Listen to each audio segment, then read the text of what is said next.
The time is just gone 18 minutes past 9 a.m. as we continue on this beautiful day of Jummah. If you have just tuned in, Jummah Mubarak to one and all. And we know the listeners out of Polokwane, One Nation 88.9 FM, have joined us this morning. And we still stay with our Salam Media listeners on the different platforms of Salam Media this morning. And we trust and hope that you are going to have a wonderful and inspiring Jummah filled with the mercy and the blessings of Allah subhanahu wa ta'ala. And as we remind ourselves to recite Surah Kahf on this day and also to send abundant durood on our beloved Master Nabi Muhammad sallallahu alaihi wasallam.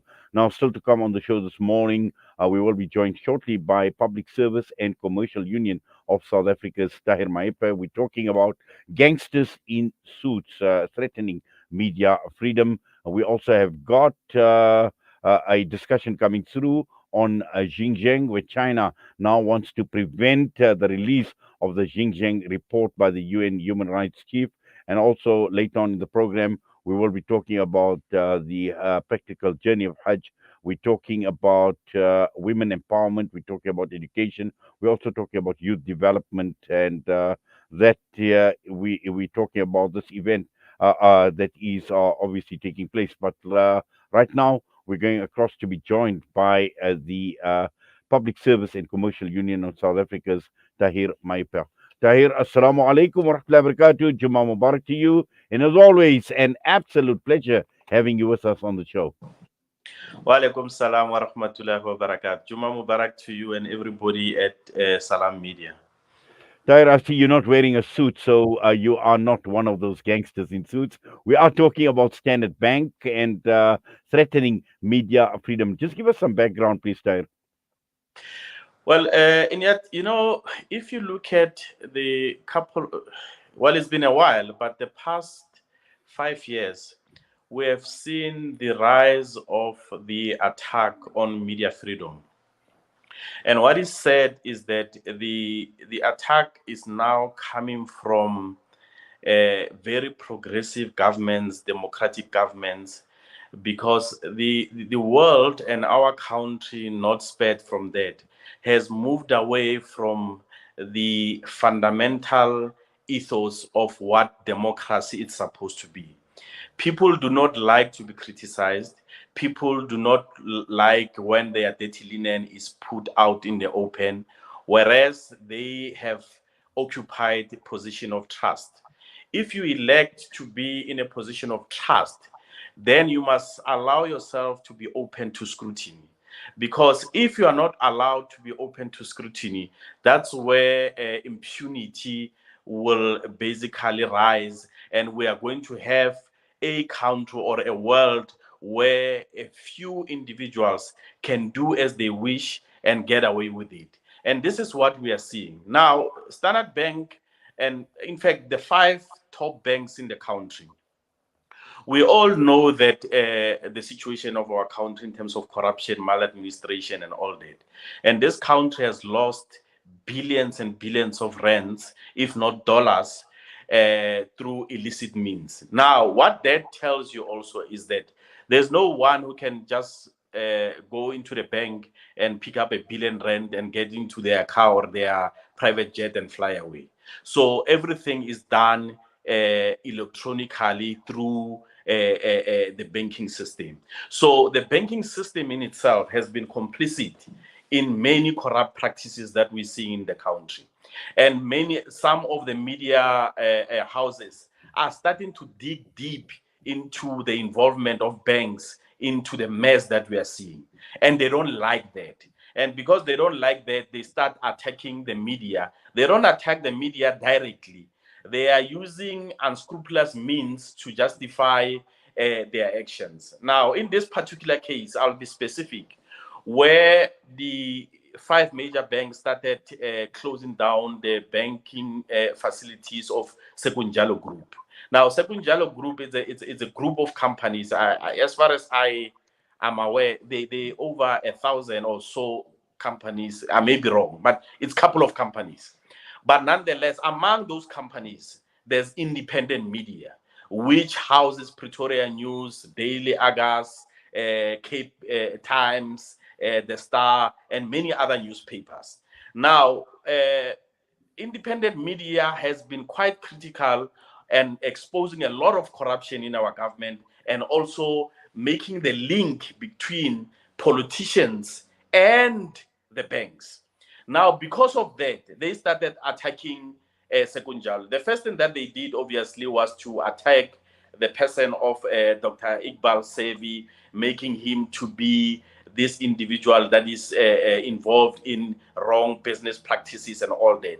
Even though, even to date, they haven't produced any evidence to that effect. They closed the banking accounts of some of his companies. Now, during the week, we heard that Standard Bank is now going to close independent media. But we have made a point in the past to say that their main gripe is with independent media. I don't think they care much about Dr. Iqbal said. They have a problem with an individual who's independent minded and who owns such a huge media establishment.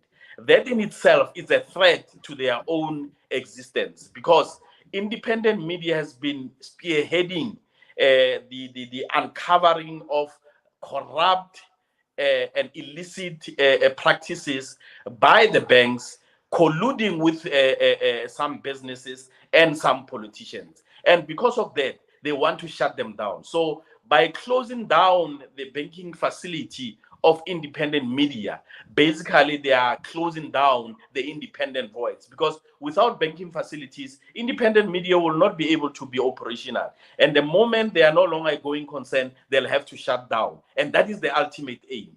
And we all know that, the freedoms that we have came at a high cost, especially media freedom. If it was not the media, if it was not the journalists who were willing to put their lives at stake to expose the horrific era of apartheid, even today we'll be sitting in the same situation.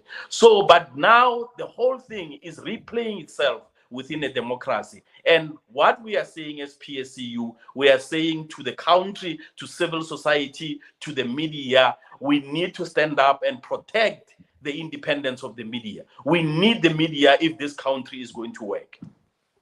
Well, certainly, and also looking at, we see what the actions of these five major banks that you are speaking about, and Standard Bank in particular. And when one looks at media globally, and we've heard about the term embedded media, and we've seen how media pursues a certain agenda, especially when they are not independent, when they are embedded, when they are aligned to governments, and we know what they have been doing over the years. We've seen it even with occupations like in Iraq and in many places right around the entire world, where we've seen these non-independent media pushing a certain agenda. And this is exactly, I suppose, Tahir, what the big five wants, what the banking sector wants as well.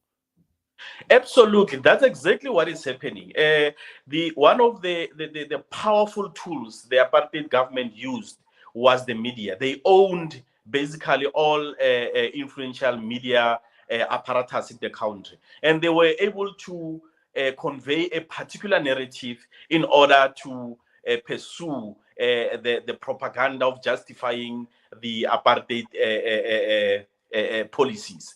Now we are seeing the same situation. I mean, our politicians in this country, they are all majority of them, and I must say that some of our leaders in the ruling party, they sit in the boards of all these banks. And why do they put them there? It's for protection.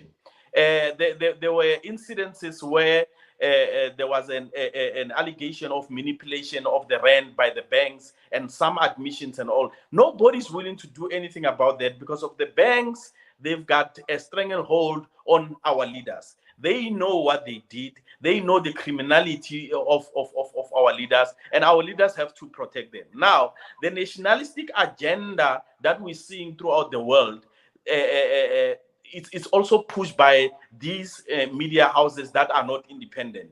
And that in itself, it's a danger to society, it's a danger to democracy, it's a danger to our own existence. So we need to make sure that those lone voices that are still willing to tell the truth and expose the lies and the corruption and the maladministration on all the ills that we see into this in the country. We must protect them, us as civil society, as unions, as a people, because or else we are going to be sitting in a very same situation that we're in. And the moment the pinnacles of our democracy are shattered through misinformation, our people will be at the loss. And we need to do everything in our power to expose these banks. Now, I'm saying that the banks in themselves, we cannot allow a situation where banks are so powerful they can just do as they wish, close people's bank accounts without even giving reasons why they're closing them.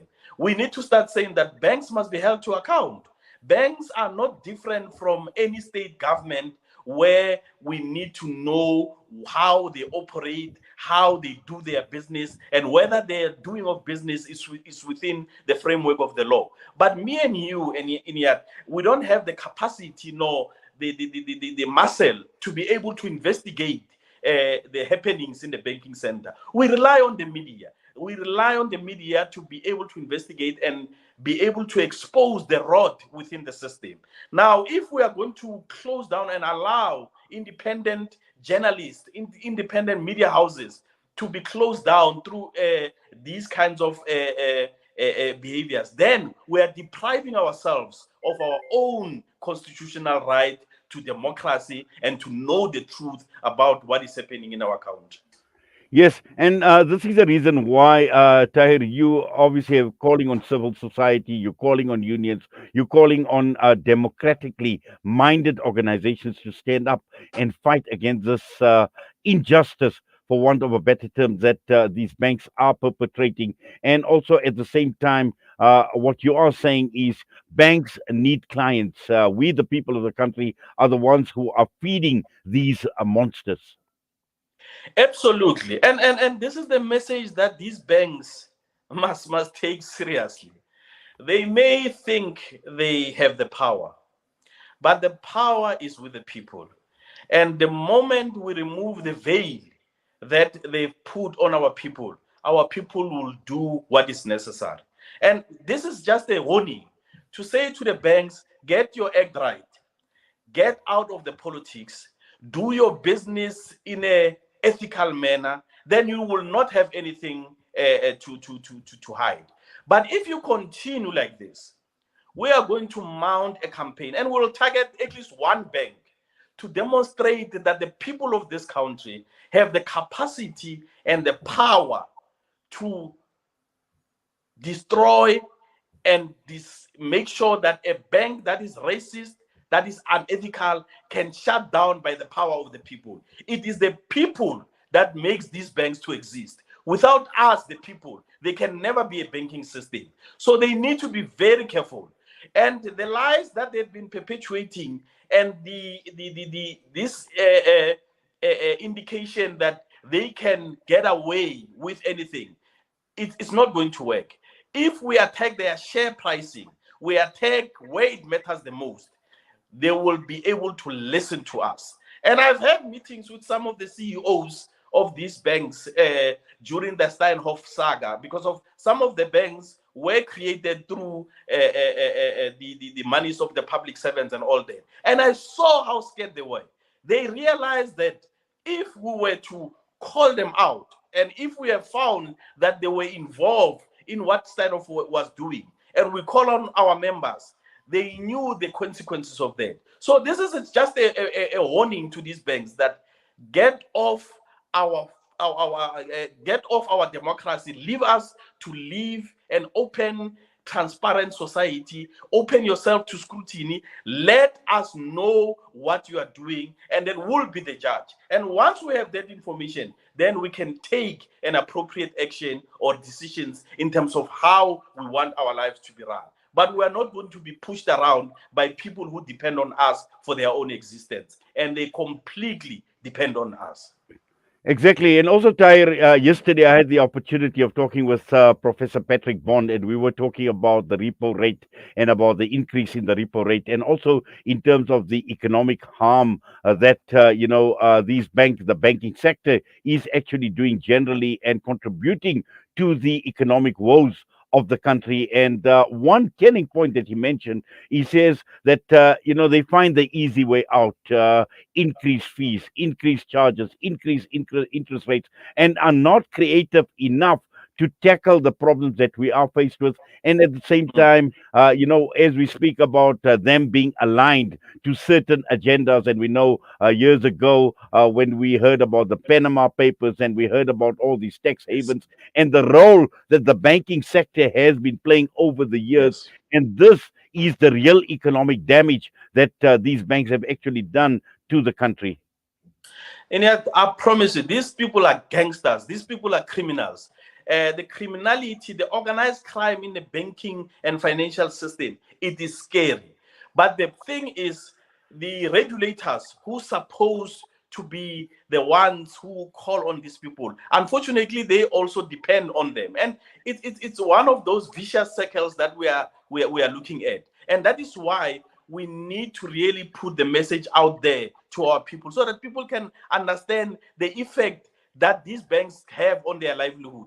And when you talk about interest rates and all that, a lot of people don't realize how banks have been so racist where we are concerned.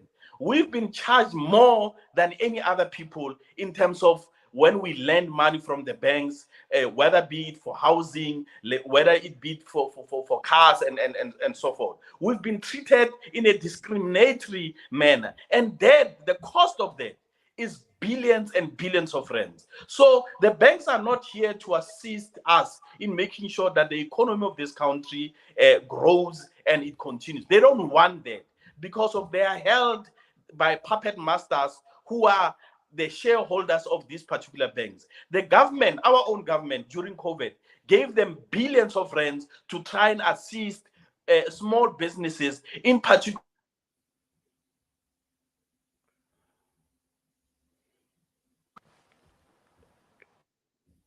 Yes, I think Tahir, we've lost Tahir there for a second. I'm not too sure whether it's load Can you hear shedding. me? Where's Tahir? Sorry. Okay, yeah, there we go. Okay, continue. My apologies. Yes, where they were supposed to help, in particular, black businesses to make sure that they cushion the effect of COVID. What did they do with that money? They didn't help black business. So their primary role is to sabotage the government and to sabotage us in order for the people to rise against the government. But they're the real criminals. And we need to remove that veil so that our people should know what is happening in this country, so that the new enemy that is rising, we deal with them appropriately like we dealt with the apartheid government. Well, Tahir, Jazakallah for that. Unfortunately, time is of the essence, but I'm sure there's a lot. There's a lot that you and I can discuss and unpack. But looking forward to further engagements, inshallah. But for now, have Inshallah. yourself a great Jummah, inshallah. And we certainly do appreciate your time. Assalamu alaikum wa rahmatullahi wa barakatuh. Wa alaikum salam wa rahmatullahi wa barakatuh. Tahir Maepa joining us this morning. Gangsters in suits. The time is just gone 9:36. We come back. We're talking about China trying to prevent the release of the Xinjiang report.